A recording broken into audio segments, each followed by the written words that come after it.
What's up, guys? What's happening? What's going on? Welcome back to another gig log. More specifically, welcome to the truck. In the truck parked outside of the shop right now. I am super busy this weekend. I've already dropped off my big PA for a rental for a concert festival happening in Conway, about 30 minutes up the road from me. Today I've got a wedding. And then tomorrow I'm going to go back through, pick up all the rentals. The shop right now is just about completely empty because of all the rentals and the PA being gone, plus my stuff going out today. Also, exciting news, I've moved storage units, or I call it a shop, but essentially it's just a big storage unit. I've actually moved into a climate controlled unit, and I've purchased 2 units. So I've got 2 10 by 20 units side by side. Which works out really good because as I'm expanding, my shop is getting smaller and smaller. So I was able to work out a deal with the storage unit people here, and they're good people. They see me here a lot. They know I work out of my unit, as do several other people that use these units as shop and storage space area.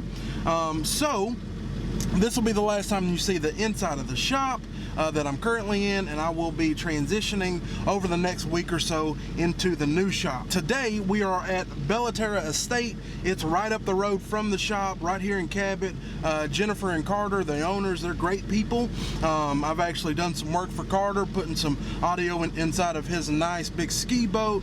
They're just good people, good solid people. I always like going there just because I know that it's going to be an easy load in and out. I'm not going to have any trouble with the venue management.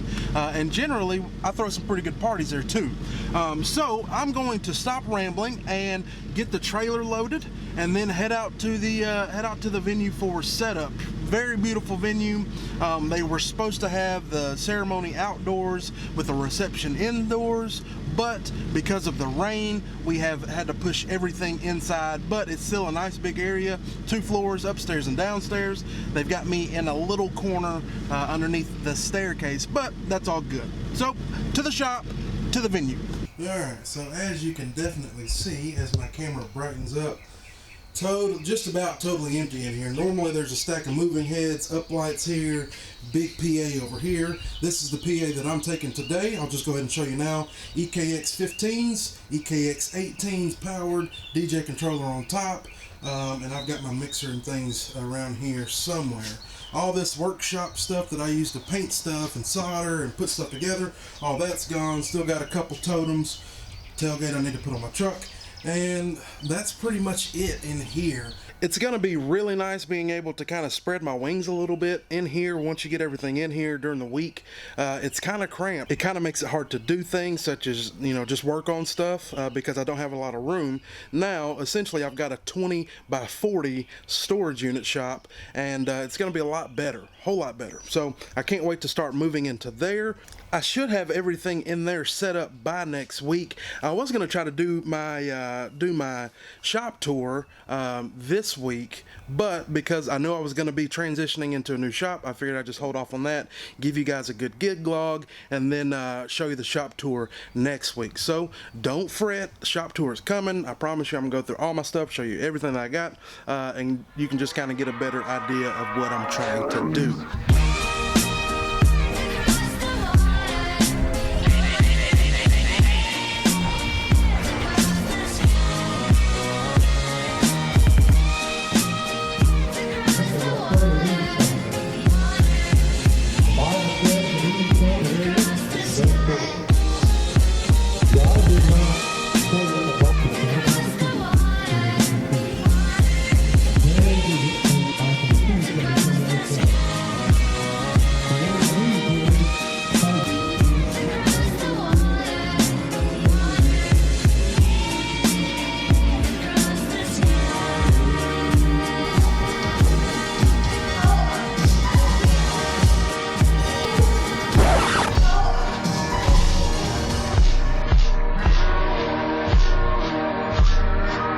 Next morning, I'm recording this outside because all you married guys know, do not wake up Sleeping Beauty, because if your wife's like my wife, man, she's mean if you wake her up on her day off.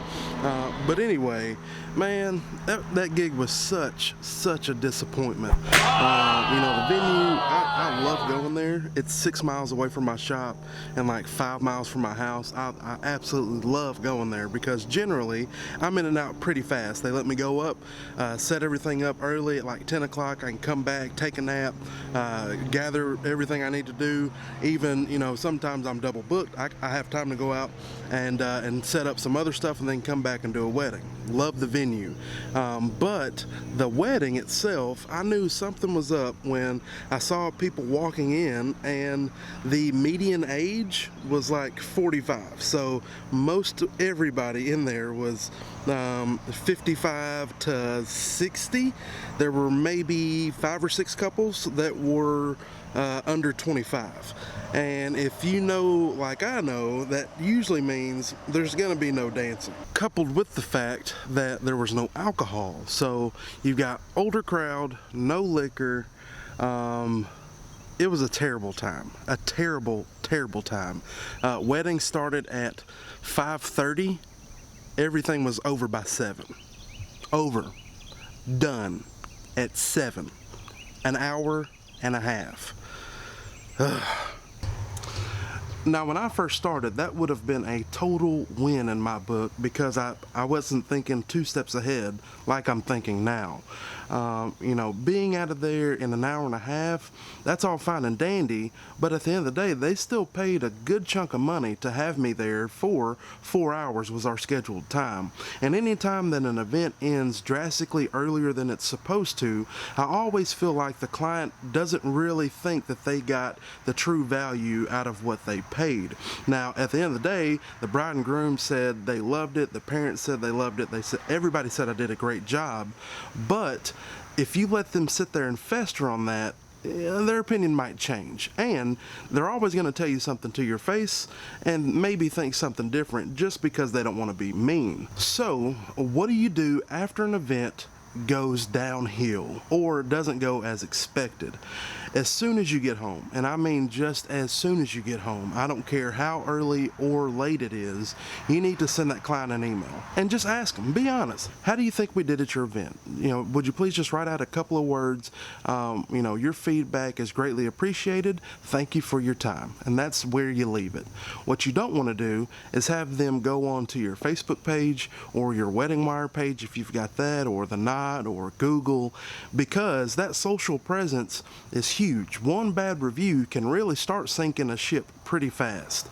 But the good thing is if they write that in an email form, you can always go back and add their comments to a social media post whenever you want to. You know, you can say something to the effect of, here's what this weekend's couple had to say about our DJ services or whatever.